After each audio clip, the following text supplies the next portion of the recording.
भगवान गौतम बुद्ध की इस कहानी से मिलेगी सही दिशा। भगवान गौतम बुद्ध को बौद्ध धर्म का संस्थापक कहा जाता है। उन्होंने अपने विचार और वाणी से दुनिया को शांति और अहिंसा का पाठ पढ़ाया। बुद्ध सत्य, सदर्श व धर्म पर दृढ़ रहने की बात कहते हैं। बौद्ध धर्म के संस्थापक महात्मा गौतम बुद्ध के अनमोल विचारों से व्यक्ति को जीवन में आगे जाने और सफल होने की प्रेरणा मिलती है। यही कारण है कि भारत सहित दुनिया भर में बौद्ध धर्म को मानने वाले हैं। गौतम बुद्ध से जुड़ी ऐसी बहुत कहानियां हैं जिससे जीवन में सफलताएं मिलती। हां, हर कोई सफलता को प्राप्त करना चाहता है, लेकिन सफलता हर किसी को नहीं मिल पाती।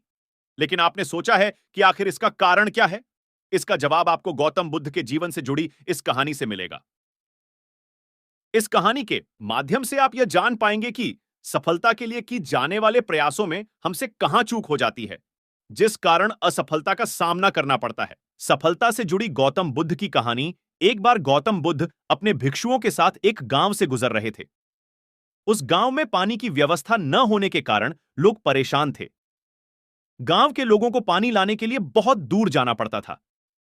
गांव के निकट बहुत बड़ा मैदान था, जिसमें छोटे छोटे बहुत सारे गड्ढे खुदे हुए थे। एक भिक्षु ने अपनी जिज्ञासा को शांत करने के लिए गौतम बुद्ध से पूछा कि गांव के इस मैदान में जो इतने सारे गड्ढे खुदे हुए हैं, आखिर उनका क्या उपयोग है? बुद्ध ने मुस्कुराते हुए अपने भिक्षु को जवाब देते हुए कहा कि प्रिय भिक्षु, इस गांव में पानी की समस्या है, इसीलिए गांव वालों ने पानी की खोज में ये छोटे छोटे गड्ढे खोदे हैं। इतना सुनते ही भिक्षु उन गड्ढों में पानी ढूंढने लगता है, लेकिन उसे पानी की बूंद भी नहीं मिलती। फिर वह गौतम बुद्ध से कहता है कि इन गड्ढों में तो पानी ही नहीं है। गौतम बुद्ध कहते हैं, तुम्हें वहां लोगों की भीड़ दिख रही है? वे सभी लोग गांव से दूर एक नदी की ओर पानी लाने के लिए जा रहे हैं। इस पर भिक्षु पूछता है कि क्या इस गांव के जमीन में बिल्कुल भी पानी नहीं है? बुद्ध कहते हैं, पानी तो है, लेकिन गांव में ऐसा कोई नहीं है जो पानी को ढूंढ सके। भिक्षु को बुद्ध की बात समझ नहीं आती। तब गौतम बुद्ध कहते हैं, गांव के लोगों ने पानी की खोज में ही मैदान में इतने सारे गड्ढे तो कर दिए हैं, लेकिन इसके बाद उनको पानी प्राप्त नहीं हुआ। तुम जानते हो ऐसा क्यों? इसका कारण यह है कि समस्या के समाधान के लिए सही जगह परिश्रम नहीं की गई है। यदि गांव के लोग अलग अलग कई गड्ढे करने के बजाय सही दिशा में केवल एक गड्ढा ही करते, जो कि 100 गड्ढों के बराबर होता, तो इन्हें अवश्य ही पानी मिल जाता। सीख। गौतम बुद्ध से जुड़ी इस कहानी से हमें यह सीख मिलती है कि मनुष्य का मन भी ठीक इसी तरह से 100 दिशाओं में भागता है, लेकिन यदि मन को एक दिशा में केंद्रित कर काम किया जाए तो लक्ष्य तक अवश्य ही पहुंचा जा सकता है और सफलता भी प्राप्त की जा सकती है। असफलता का कारण मन का चारों ओर भटकना ही है। जीवन परिचय। जन्म। गौतम बुद्ध का मूल नाम सिद्धार्थ था।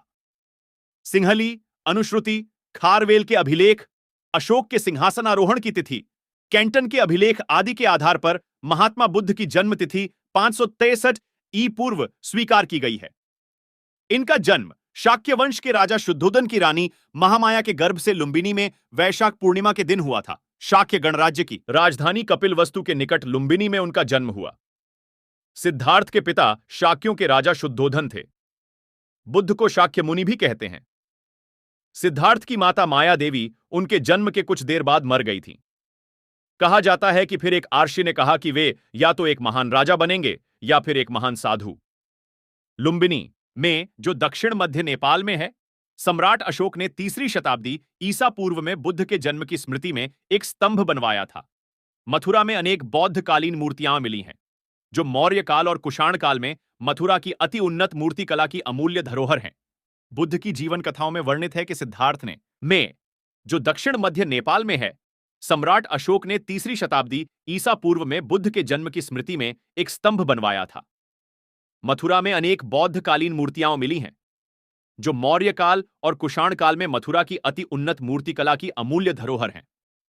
बुद्ध की जीवन कथाओं में वर्णित है कि सिद्धार्थ ने